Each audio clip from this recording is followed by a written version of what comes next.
We're going to look at piecewise functions as we round through some of the chapter material that leads into the first section of the book. And piecewise functions are functions that come in pieces. What it says is there is a part of the domain that the function will have one set of rules, and in another part of the domain, the function will have another set of the rules. And so there's a notation to let us show what a piecewise function is. And so that notation looks like this.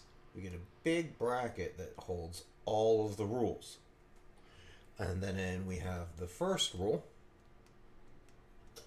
which is true if, and in this case, x is less than or equal to -1. And then in the second part of the rule, it says, hey, x squared, if x is greater than -1. Now, some things to note about this particular form. We have the if statement in there. Sometimes people will write this with a comma. Both are valid ways of writing your function. And because of the equality and the non-equality, there is no overlap.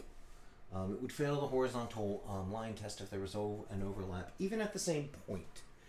And this allows these to make a function definition. So watch, make sure when you're doing piecewise things that if you have a boundary, in this case the boundary being -1, you can only have a quality in one place. Now this particular function, let's look at it in a graphical context here. So I'm just going to draw this by hand. I think I'll use red for my axes. That's good. Let's get my axes on here. And so the rule is 1 minus x for anything less than -1. Well, 1 minus x is a line. It's a line that crosses at the x-axis of 1. So with a slope of 1, so it's going to be here. And it's going to kind of have a slope of -1 like this. So this function, when it's less than -1, is going to be coming in. It's going to be decreasing because it's a linear function until it gets to -1. And at that point it stops. Now for here, x squared from -1, we're going to put an open circle here. I think I'll do the x squared part in a blue. And so I'll put an open circle for the blue part. Note that the purple part is filling in the circle, right?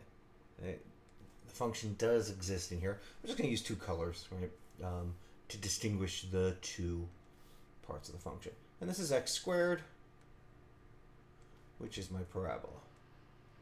And drawing my parabola like this. There we go.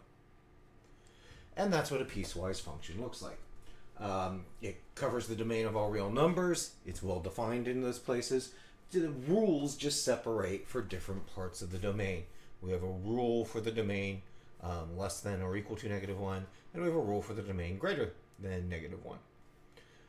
I think one of our more famous piecewise functions is the absolute value function, which gets written like this. The actual absolute value function is the distance a number is away from 0. And so we'll see it can also be written this way. Oops, and I'm sorry, I'm putting a in there. That should be, let me correct this here. That should be an x, absolute value of x function. My bad. But everything's fixable. And we can say, hey, if I square a number, I'm going to get a positive number. And take the square root, I always get a positive result out. And you're going to see the squaring and square root thing is a very important concept when it comes to distance. So I want to introduce it here for the absolute value function. But a lot of people learn the absolute value function as a piecewise function. And it says that I return -x if x is less than 0. And I return x if x is greater than or equal to 0. All of these say the same thing. And this function, again, I'll use red for my axes here. Whoops. Good for my axes. Get my ruler out. It makes it easier. If I'm less than 0, I'm negative x. So I have a line with a negative slope of -1.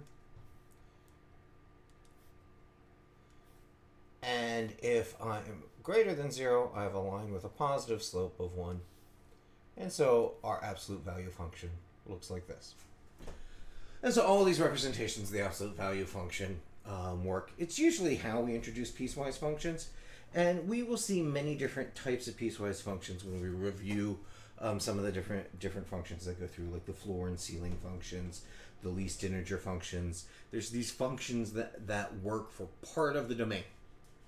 And we'll look across at those. But we should get used to this notation. We can talk about regions of the values we're doing and still give rules to carry it across for us.